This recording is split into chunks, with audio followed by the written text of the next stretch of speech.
मेरी बेटी अंधी थी और मेरे पति उसकी शादी नहीं करना चाहते थे, क्योंकि बेटी अंधी होने की वजह से वो चाहते थे कि वो हमारे पास ही रहे।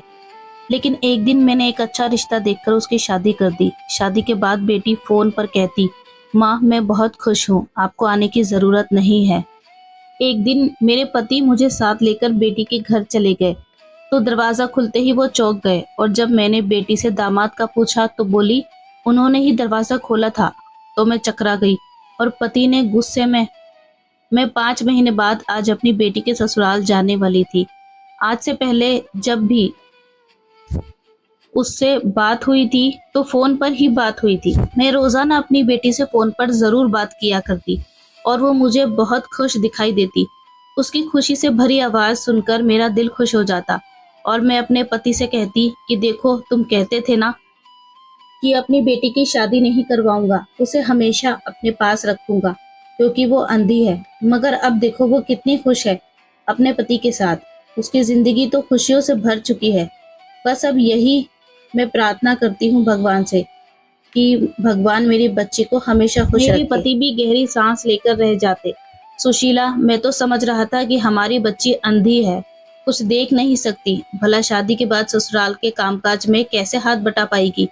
मुझे कहाँ पता था कि इतने अच्छे ससुराल वाले मिल सकते हैं जो मेरी बेटी का इतना ज़्यादा ख्याल रखेंगे और उसे इतनी मोहब्बत देंगे। लोगों के बड़े बड़े महलों में रहने वाली बच्चियां इतनी खुश नहीं हैं जितनी हमारी बच्ची। आंखों की रोशनी ना होने के बावजूद इतनी खुश है। बेटी दूसरे शहर में रहती थी और यहाँ से वो जगह 4 घंटे की दूरी पर थी, इसलिए जेब अनुमति नहीं देती थी कि कभी बेटी के घर जाए। एक दिन मैंने सपने में देखा कि मेरी बच्ची परेशान बैठी है, रो रही है और उसका पति भी उससे लड़ झगड़ रहा है। मेरी अंधी बच्ची रो रो कर परेशान हो रही है और बार बार अपने माँ बाप को आवाज दे रही है। ये दृश्य मैंने देखा तो मुझसे रहा ना गया। फौरन उठकर अपने पति से कहने लगी कि मुझे कल ही मेरी बेटी के पास लेकर चलो। न जाने क्यों मुझे ये इतना भयानक सपना आया था। मैंने अगले ही दिन अपने पति को साथ लिया और अपने बच्चे के यहाँ जाने लगी। हम बेटी के घर के बाहर पहुंचे तो दरवाजा एक अधेड़ उम्र के इंसान ने खोला, जो मेरी बेटी विधि का ससुर था। जैसे ही उसने दरवाजा खोला तो हमारे चेहरे पर मुस्कुराहट थी, मगर न जाने क्यों हमें वहां खड़ा देखकर उसके चेहरे पर अजीब सी परेशानी आ गई, जैसे उसको हमारा यहाँ आना बिल्कुल भी पसंद ना आया हो। मैंने एक नज़र विधि के ससुर को देखा, जिसके चेहरे की हवाइयाँ उड़ चुकी थी। हमारे दिल में खतरे की घंटियां बजने लगी। हम अपनी बेटी से मिलने के लिए घर के अंदर दाखिल हो गए। जैसे ही घर में दाखिल हुए तो हमारी बेटी अपने कमरे में बैठी थी, जिसके पास कई तरह के फल काट कर रखे हुए थे और वो बिल्कुल महारानियों की तरह एसी वाले कमरे में बैठी हुई फल खा रही थी। हमारे कदमों की आहट तो वो बचपन से ही पहचान लेती थी। जैसे ही माँ बाप के कदमों की आहट उसके कानों तक पहुंची तो वो फौरन उठकर बैठ गई। आसपास चेहरा फेर कर कहने लगी, माँ पापा आप दोनों यहाँ आए हैं। इतना कहकर वो आगे बढ़ी और हम दोनों ने अपनी बच्ची को अपने सीने से लगा लिया। उससे लिपटकर रोने लगे और उसे चूमने लगे। हमने जैसा सोचा था वैसा कुछ भी नहीं था। तभी बेटी का ससुर भी वहीं कमरे में चला आया और कहने लगा कि आप लोग बैठे, मैं आपके लिए ठंडा पानी मंगवाता हूँ। हम अभी अपनी बेटी के पास बैठे ही थे कि विधि से कहा कि बेटा तुम्हारा पति कहाँ है, वो कहीं दिखाई नहीं दे रहा। ये सुनकर मेरी बेटी फौरन हैरत से मेरी तरफ देखने लगी और कहने लगी कि माँ ये क्या कह रही हो, मेरा पति तो ये सामने खड़ा है। बेटी के हाथ के इशारे की तरफ जब देखा तो मेरी रूह कांप गई, क्योंकि सामने तो माँ प्यास लगी है, हलक सूख रहा है। मैं गहरी नींद में थी जब मेरी बेटी की आवाज़ से मैं उठ बैठी। एक नज़र बेटी की तरफ देखा तो सामने पलंग पर बैठी हवा में हाथ हिलाती हुई मेरे पलंग को ढूंढ रही थी। बेटी को देखकर मैंने एक गहरी सांस ली और उठकर पानी का गिलास भरकर बेटी को अपने हाथों से पानी पिलाने लगी। मुझे हर बार अपनी बेटी की हालत पर बहुत तरस आता था। अगर कोई इस चांद से चेहरे को देखता तो उसे गुरूर होता। जो एक बार मेरी बेटी को देख लेता तो दूसरी बार नजर उठाकर जरूर देखता। आखिर मेरी बेटी थी ही इतनी सुंदर।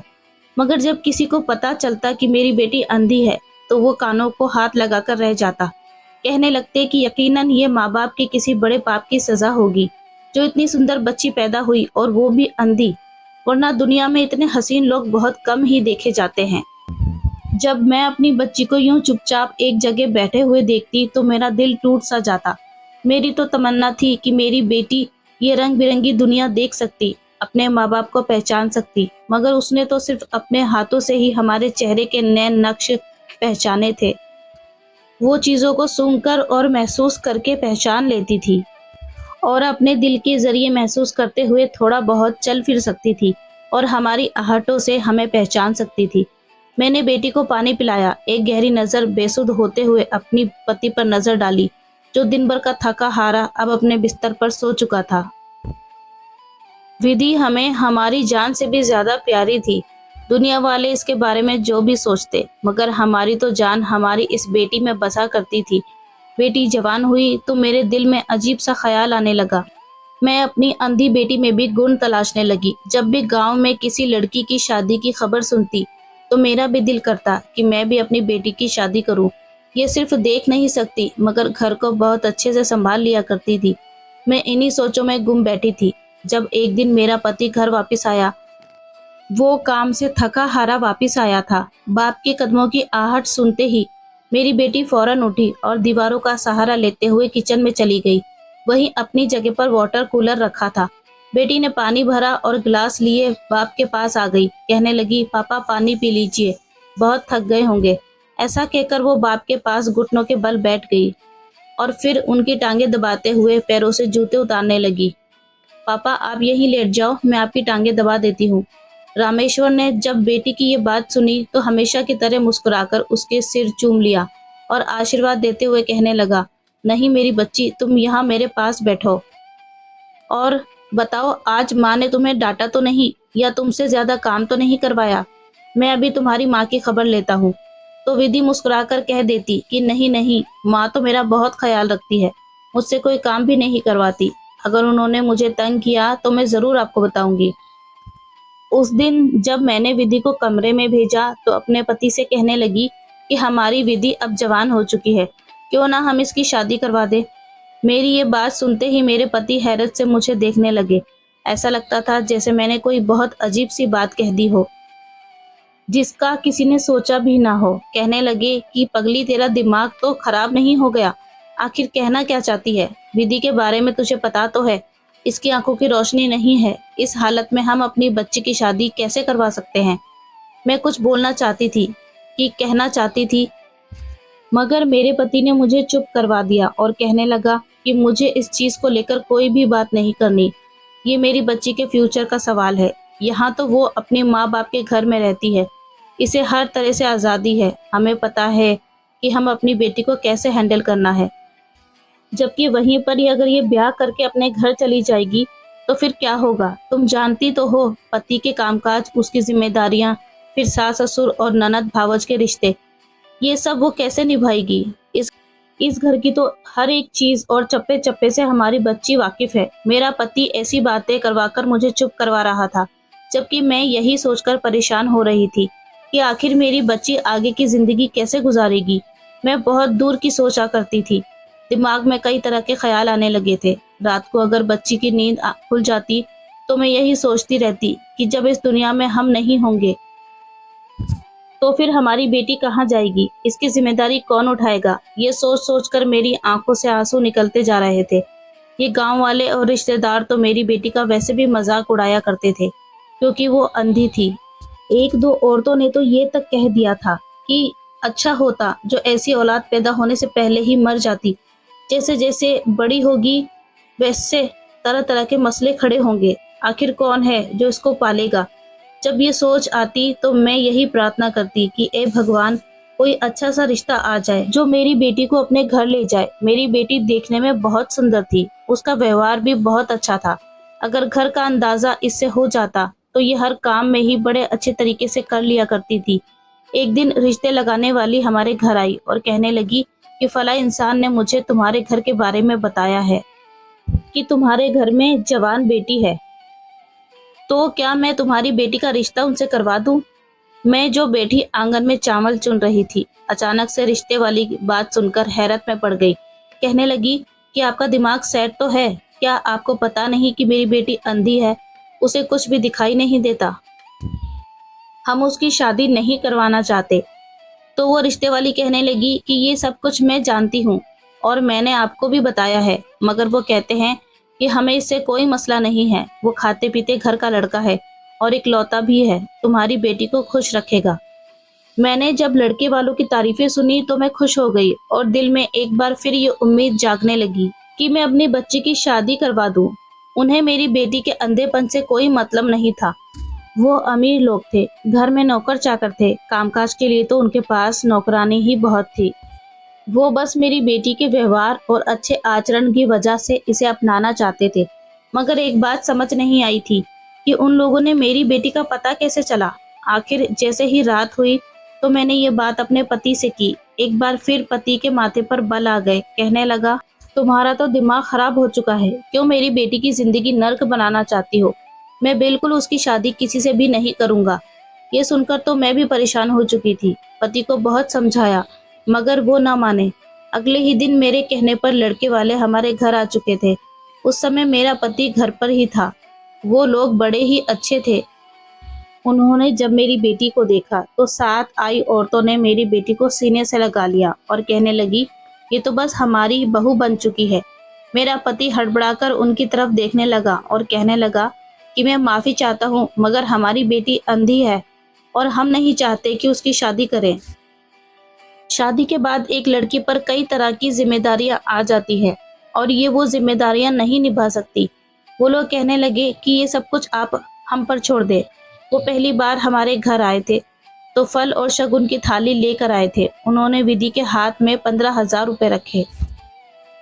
कुछ दिन बाद फिर आए तो वो एक बार फिर मेरी बेटी के लिए बहुत सारे उपहार लेकर आए।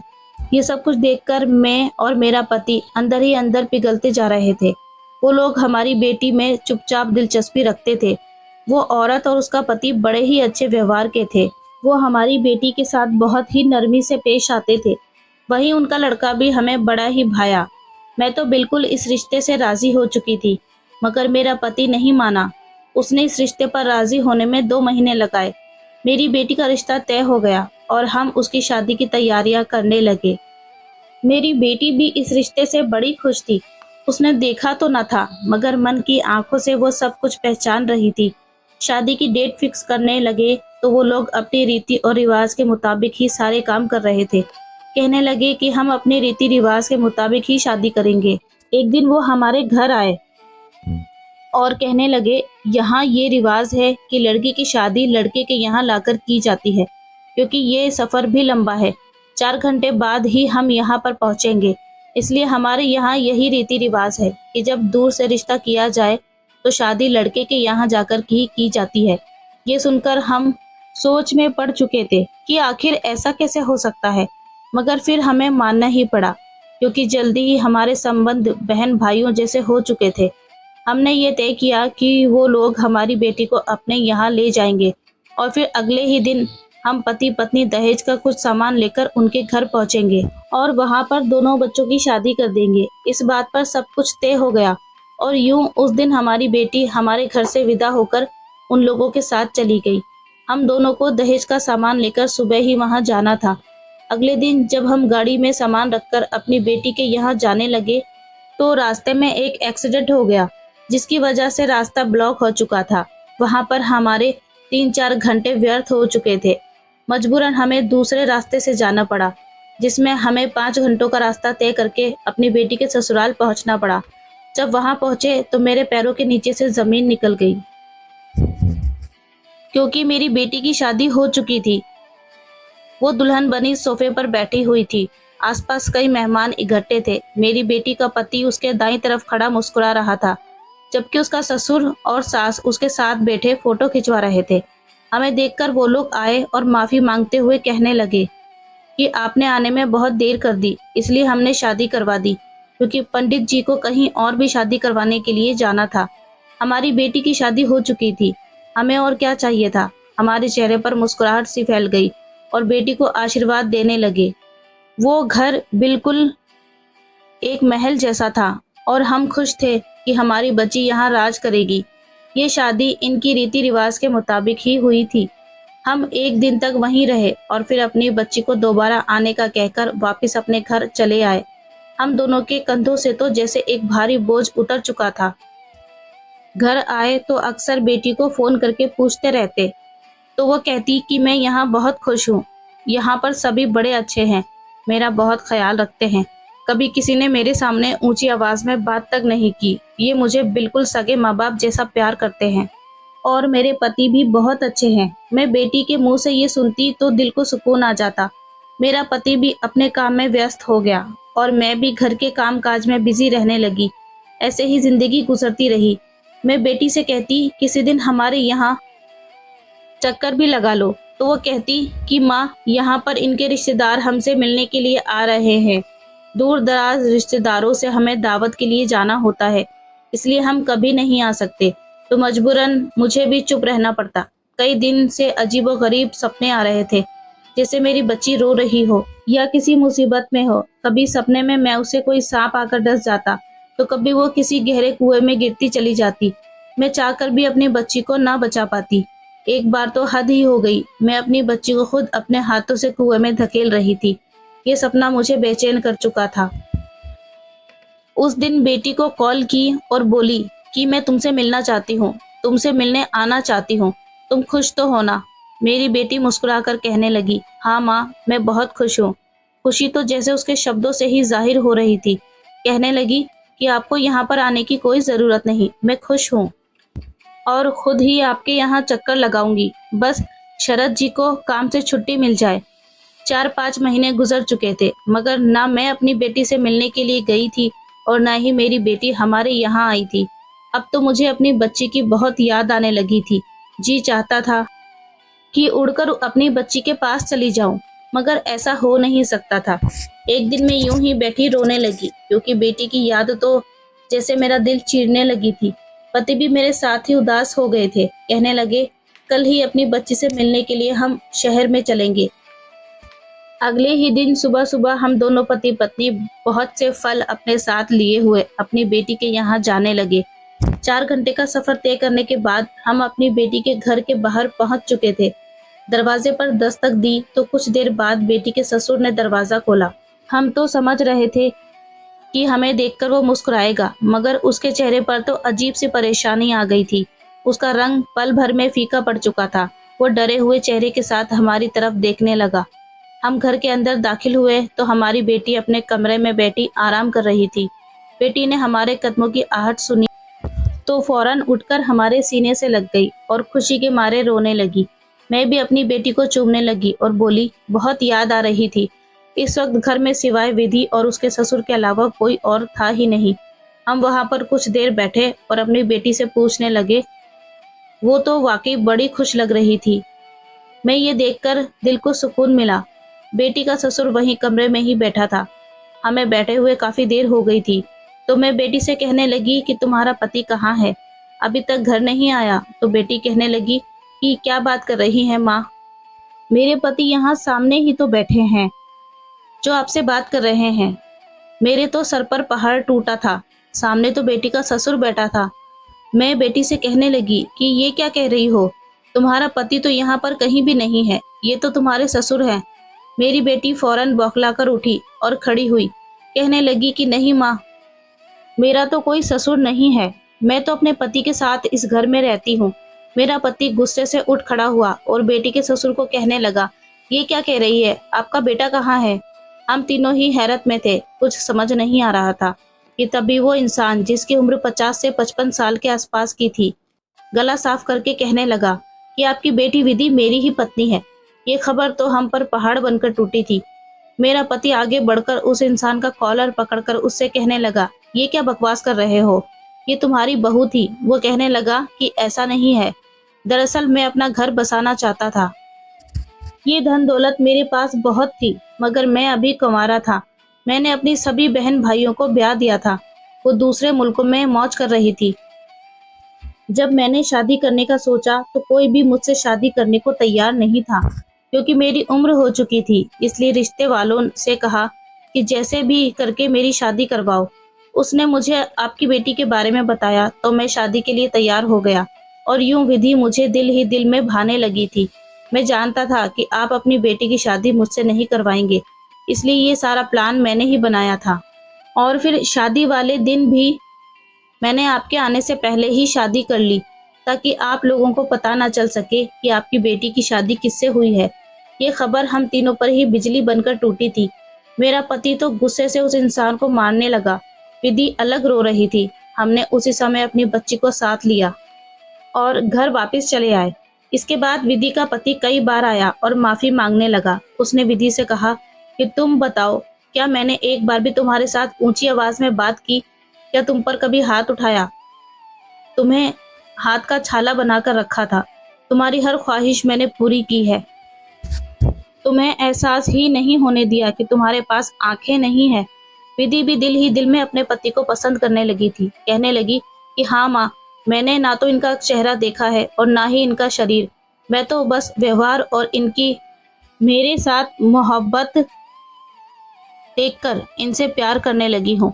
हमने जब देखा कि हमारी बेटी उस इंसान के साथ खुश है और वो भी हमारी बेटी का बहुत ख्याल रखता है, तो मजबूरन हमने अपनी बेटी को उस इंसान के साथ विदा कर दिया।